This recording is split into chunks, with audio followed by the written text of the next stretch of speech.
Historia Freak es presentado por Coach Open Road, The New Fragrance. Emisor Podcasting. Esto es Historia Freak, el podcast donde toda historia tiene algo de historieta. Con ustedes su anfitrión, Joaquín Barañao.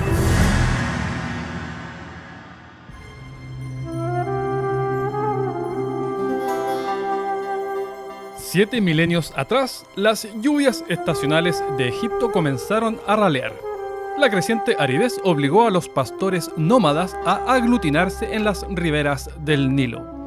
Las inmediaciones del río, dio el caso, resultaron ser de lo más convenientes para probar suerte con esta novedad de la fundación de civilizaciones. Las inundaciones anuales fertilizan la tierra con limo, inmejorable escenario productivo, y el desierto que se formó alrededor concedía cierto aislamiento y protección contra ánimos codiciosos. Hacia el 3200 AC, Egipto era un rosario fluvial de ciudades-estado manejadas por 8 reyes. Es por esos días que tenemos noticia de Horus Iri, gobernante del Alto Egipto y candidato al ser humano más antiguo de quien conocemos su nombre. Narmer, al parecer el subsiguiente en el mando, condujo a la unión del Alto y Bajo Egipto y es así el primer faraón. Faraón en Teresé significa casa grande, en referencia a sus palacios, como cuando los periodistas les asignan individualidad a las casas de gobierno. Contradictoriamente, la Casa Blanca está buscando el término, en todo caso, no aparece sino hasta 1900 años más tarde. Fue el nacimiento del periodo dinástico temprano, con capital en Tebas, y de la civilización más larga de la historia. Contando dinastías extranjeras, fueron más de 3100 años, 20 veces la historia de la Italia unificada. Sinarmer era la misma persona que Menes, como la mayoría de los egiptólogos cree, y le tomamos la palabra a un cronista del periodo tolemaico, reinó durante 62 años, punto en que un hipopótamo puso fin a su vida y a sus ambiciones de un solo zócate.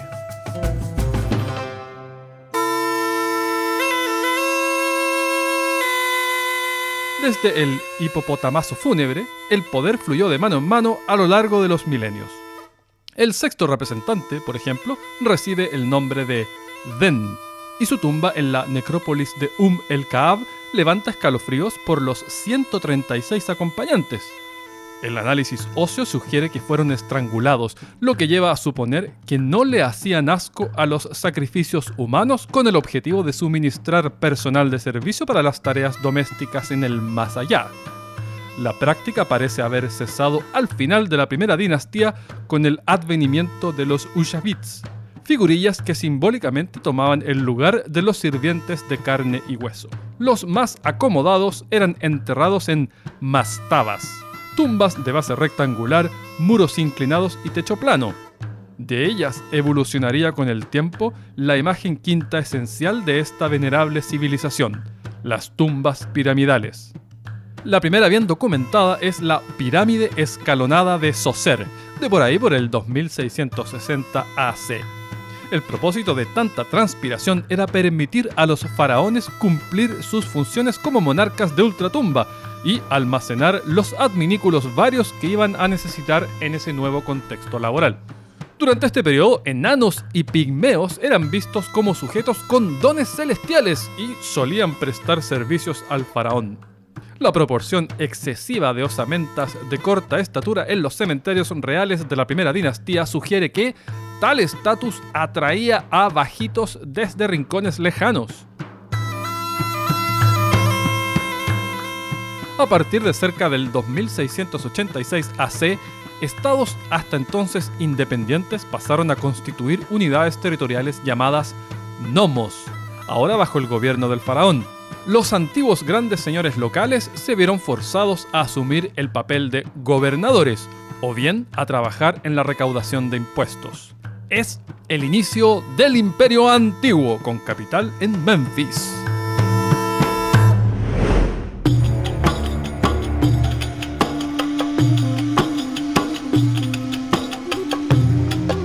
Es es la era de las grandes pirámides, entre ellas la Gran Pirámide de Keops, terminada hacia el 2560 AC.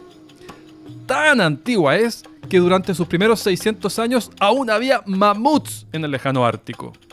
Puesto de otro modo, Cleopatra está más cerca de Bad Bunny que de esta edificación. Música cabrona de parte de Bad Bunny, el conejo malo.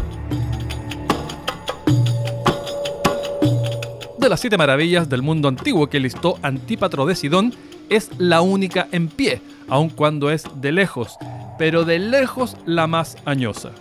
Para el momento en que Antípatro publicó sus postales que no te puedes perder, ya era 2000 años más antigua que la que le seguía, los jardines colgantes de Babilonia, del 600 AC. Si bien las 7 fueron edificadas a lo largo de 2280 años, dado que las demás no mostraron la misma persistencia, coexistieron durante menos de 60. La Gran Pirámide se mantuvo como la estructura humana más alta durante increíbles 39 siglos, hasta la erección de la Catedral de Lincoln en 1311. Retuvo la plusmarca durante 16 veces más tiempo que su más cercano competidor, la misma catedral, sobrepasada en 1549 por una iglesia alemana. La estructura estaba recubierta de piedras blancas, pulidas y cuidadosamente encajadas. Lo que hoy se observa no es más que la obra gruesa, cual coronta sin granos. Esas piezas se soltaron con un terremoto en 1303 y comenzaron a ser utilizadas para construcciones en el Cairo, un reciclaje que se prolongó hasta principios del siglo XIX. En la base aún quedan unas pocas, mudos testigos de un pasado encandilante. Para poner en su lugar esos 2,3 millones de bloques de piedra, trabajando 12 horas diarias durante 15 años, sin domingos ni feriados, por momentos bajo 40 grados, los sufrientes obreros hubiesen tenido que posicionar una de estas piezas, de 2,5 toneladas promedio, cada 103 segundos. Como dice Irene Vallejo: solemos olvidar la miseria de otras épocas, en parte porque la literatura, la poesía y las leyendas celebran a aquellos que vivieron bien y olvidan a quienes se ahogaron en el silencio de la pobreza. Con todo, no eran esclavos, sino hombres libres, que trabajaban a cambio de buenas raciones de comida, casi 5 litros diarios de cerveza y quizás otros bienes. Era en especial conveniente durante el periodo del año en que la inundación del Nilo impide labrar la tierra. La erección de gigatumbas ofrecía entonces una alternativa para llevar pan a la boca. El esfuerzo resulta tan difícil de digerir que algunas almas crédulas fantasean intervención extraterrestre. Un conveniente recurso para resolver el intríngulis de personas que no son blancas, construyendo cosas que los blancos no conciben que hayan sido capaces de construir.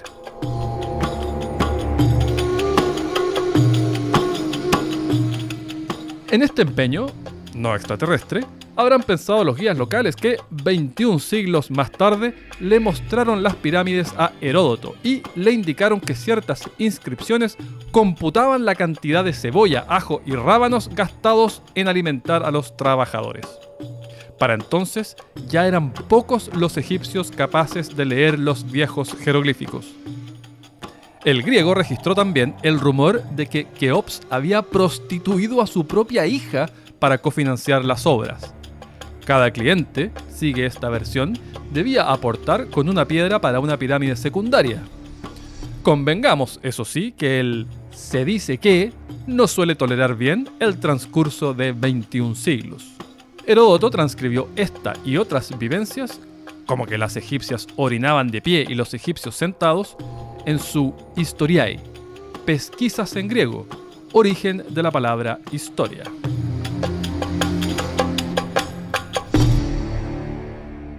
Permítame un paréntesis. Si Heródoto era para Cicerón el padre de la historia, para Voltaire era el padre de las mentiras. En sus fantásticas crónicas, él es a menudo la única fuente y no podemos desmentirlo, pero en al menos un caso la ciencia lo pilló chanchito.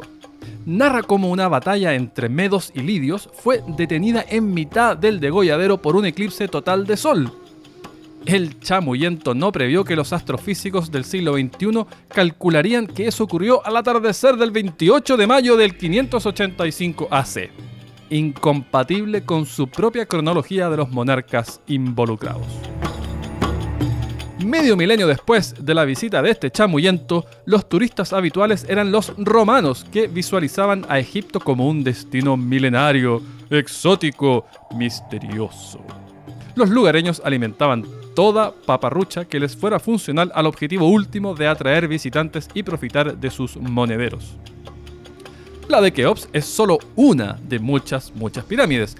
Tan solo en Giza, a pocos metros de distancia, hay una casi igual de colosal que honra a Kefren, hijo de Keops, y el posible modelo de la gran esfinge ubicada ahí mismito.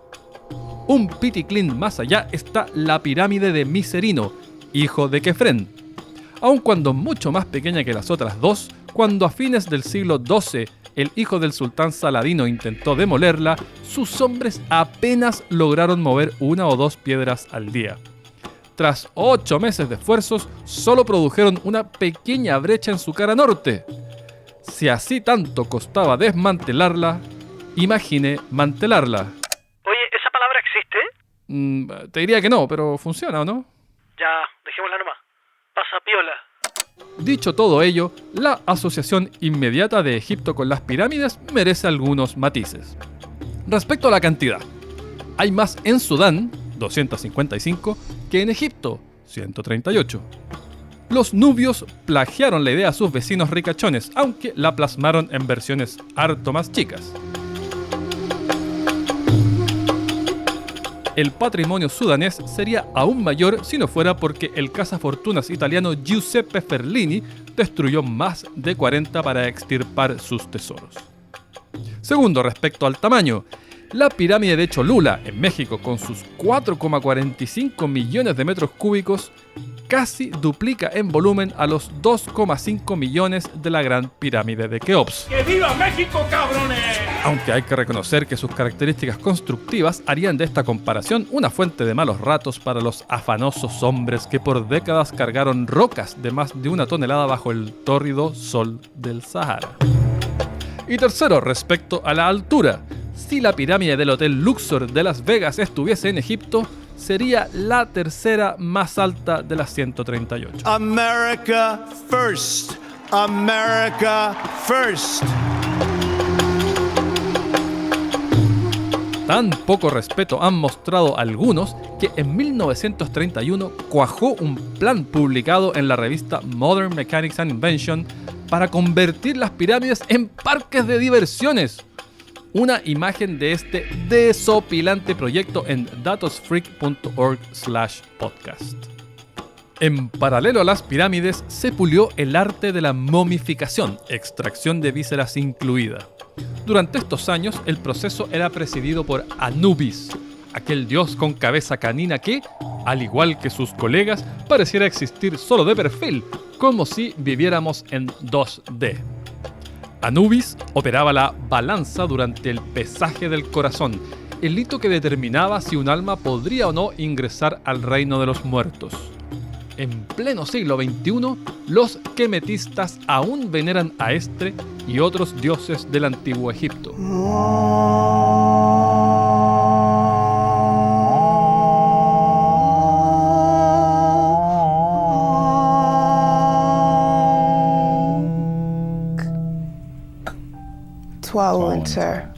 La costumbre de la momificación iba a perdurar por siglos.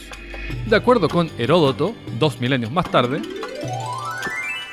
las esposas de hombres notables y mujeres de gran belleza y reputación no son entregadas de inmediato a los embalsamadores, sino solo después de haber estado muertas durante 3 o 4 días. Esto se hace para disuadir a los embalsamadores de tener relaciones sexuales con las mujeres, porque se dice que uno fue sorprendido teniendo relaciones sexuales con el cadáver fresco de una mujer y fue denunciado por su compañero de trabajo.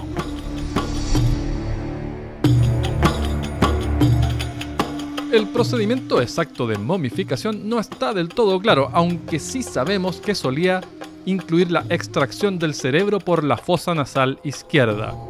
El relato que al respecto provee Heródoto fue confirmado mediante tomografías computarizadas del Museo Británico. En el espécimen analizado, ese y otros órganos fueron almacenados en frascos cercanos. En otros casos, la extracción se efectuaba a través del orificio donde la columna vertebral se encuentra con el cráneo. Diodoro Sículo, cronista griego del siglo I antes de nuestra era, describió más detalles escabrosos de este proceso.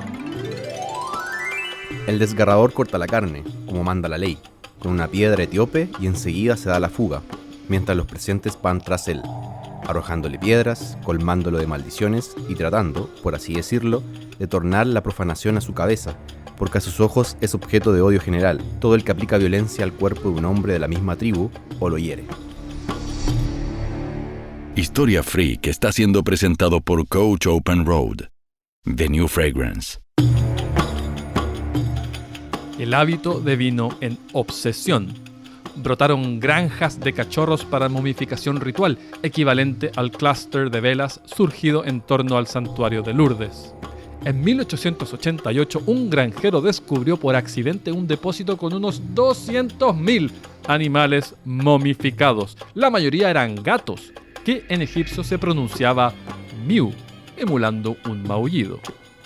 Los niños del lugar los vendían por la menor moneda y 19 toneladas fueron exportadas a Liverpool en calidad de fertilizante. Ilustres como Francis Bacon y Francisco I de Francia creían en sus propiedades medicinales. El rey francés no salía sin su bolsa de momia en polvo con ruibarbo. En el siglo XVI, Guy de La Fontaine viajó a Alejandría a adquirir materia prima y se quejó de la abundancia de falsificaciones, esto es, cadáveres de data reciente a los que se aplicaba tratamientos especiales para darle apariencia antigua. El proceso fue descrito por un dominico español en Historia de los Reinos de la Etiopía de 1610. A un cautivo, explica, se lo forzaba a ayunar y se le daban medicamentos especiales. Luego se le cortaba la cabeza mientras dormía, le drenaban la sangre, lo llenaban de especias, lo envolvían en heno y lo enterraban durante 15 días. A continuación, se exhumaba y se dejaba al sol por 24 horas. El dominico escribió el resultado como más limpio, fino y eficaz que las momias genuinas. En el siglo XVIII el uso medicinal decayó y surgió a cambio un interés morboso por el contenido. Desenvolver una momia se convirtió en un evento festivo, como las aperturas de regalos de YouTube.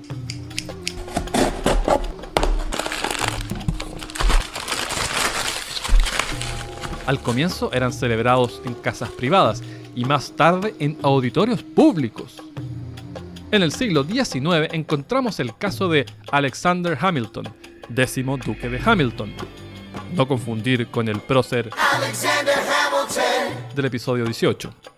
Cultivaba tal interés en los tópicos momiológicos que dispuso que cuando estirase la pata, su cadáver recibiese el tratamiento y fuese colocado en un sarcófago tolemaico original.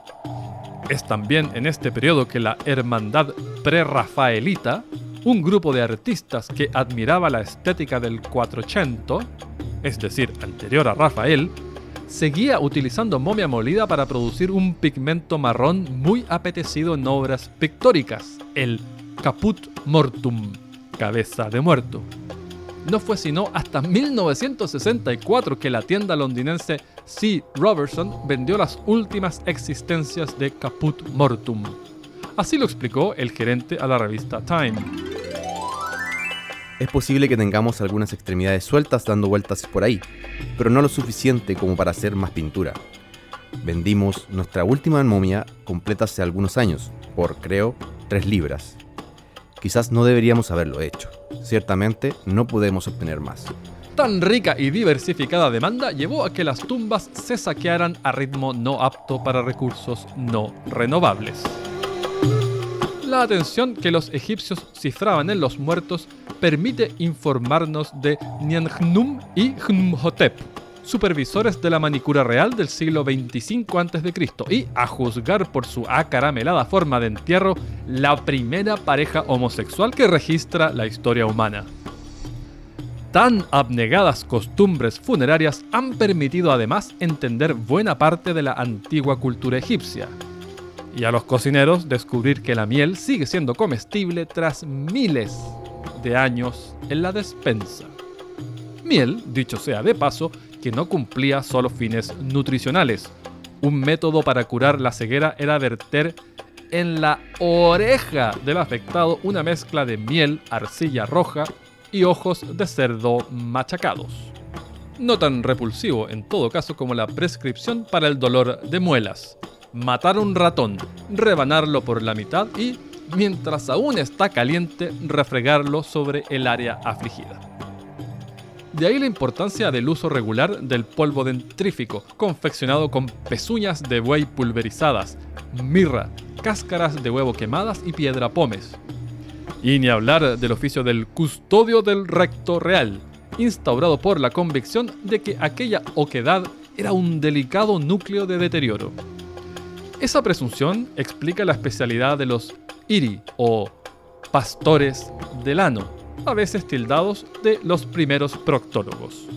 Heródoto se maravillaba de que la medicina egipcia contara con especialistas. Cada médico es un sanador de una enfermedad y no más. Algo del ojo, algo de los dientes, algo de lo que pertenece al vientre. A partir del 2181 AC, sobrevino el primer periodo intermedio.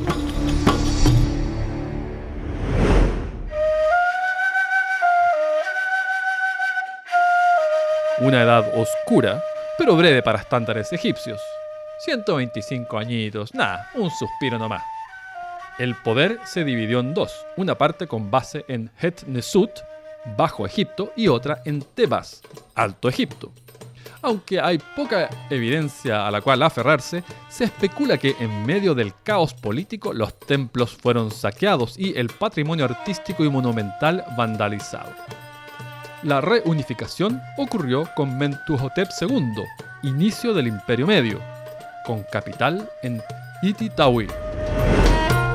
Fue una nueva época de prosperidad, acompañada de una suerte de democratización de la vida después de la muerte. Ahora resultaba que todos poseían alma inmortal, y no solo el faraón podía darse el lujo de prepararse para el viaje. En la sepultura eran acompañados de objetos varios, como estatuillas de hipopótamo de fayenza azul, a menudo con las patas arrancadas para que no devorasen el alma del difunto. Aunque el entierro no era siempre expedito. Los cadáveres de los morosos eran retenidos en sus casas hasta que su familia saldara sus deudas. De esta época data también el desarrollo de los primeros anticonceptivos, si bien su nivel de implementación no puede calificarse más que de experimental. Un papiro de 1850 AC señala que, para evitar el embarazo, hay que moler caca de cocodrilo, mezclarla con masa fermentada y luego insertarla en la vagina. De su eficacia fisiológica, ni idea, pero una mirada sociológica del asunto no deja espacio a dudas. Aroma y textura garantizan que es el único anticonceptivo más eficaz que sandalias con calcetines. Da la casualidad que, justo cuando estos preceptos vaginales fueron escritos, gobernaba Sestrosis III, el más poderoso de los faraones del Imperio Medio y dueño de una peculiar afinidad comunicacional con esa pieza de la anatomía. Dice Heródoto que, si los pueblos conquistados habían peleado con bravura, la columna conmemorativa incluía una descripción de la batalla. Si la resistencia fue feble, en cambio, mostraban una vulva, sugiriendo que combatían como mujeres. Si lo que relata Heródoto es cierto, Sestrosis no habría celebrado que medio siglo después asumiera el mando supremo una orgullosa portadora de vulva, Neferu Sobek, nieta suya. Esta faraona veneraba con especial devoción a Sobek, el dios asociado al cocodrilo del Nilo y cuyo culto alcanzaba expresión máxima en la localidad de Fayum, que los griegos más tarde denominarían Crocodilópolis. Un cocodrilo domesticado era adornado con colgantes de oro y gemas, vivía en un estanque del templo y los sacerdotes lo nutrían con los alimentos proporcionados por los visitantes. Tan pronto moría, otro tomaba su lugar. Tras la muerte de Neferu Sobek, terminó el Imperio Medio y comenzaron los tumultos políticos de el segundo periodo intermedio. Este lapso incluye la invasión de los Hyksos, una fuerza emergente de la actual Siria-Palestina. Una civilización menos sofisticada que la egipcia, pero dueña de mejor tecnología militar, carros y armas de bronce superiores. Al cabo se impusieron y sometieron al faraón en calidad de vasallo. De hecho, Hyksos significa gobernantes extranjeros. De esta época data el papiro Edwin Smith de tratamientos médicos que, es de suponer, habrán aplicado en batalla. Por ejemplo, si un Hykso de malas pulgas te fracturaba un cráneo, aplicaba el caso 9. Le prepararás el huevo de un avestruz, lo triturarás y lo convertirás en cataplasma para secar la herida. Debes aplicarle una cobertura para el uso del médico. Debes descubrirlo al tercer día y encontrarlo entretejido con la cáscara, el color como el del huevo de un avestruz. Dado que un huevo de avestruz luce parecido a un cráneo egipcio, nada más natural que considerarlo materia prima para repararlos. El segundo periodo intermedio fue caótico, pero nada es eterno. Ni siquiera en el Imperio egipcio, que por sus plazos a veces lo parece. En el próximo episodio, desde el Imperio Nuevo hasta Cleopatra. Esto fue Historia Freak, el podcast. Escucha este y todos los episodios en emisorpodcasting.com. Todas las referencias bibliográficas disponibles vía Amazon en Historia Universal Freak Extendida. Más de 1400 páginas que recorren desde el Big Bang hasta el presente. Emisor Podcasting. Historia Freak fue presentado por Coach Open Road, The New Fragrance.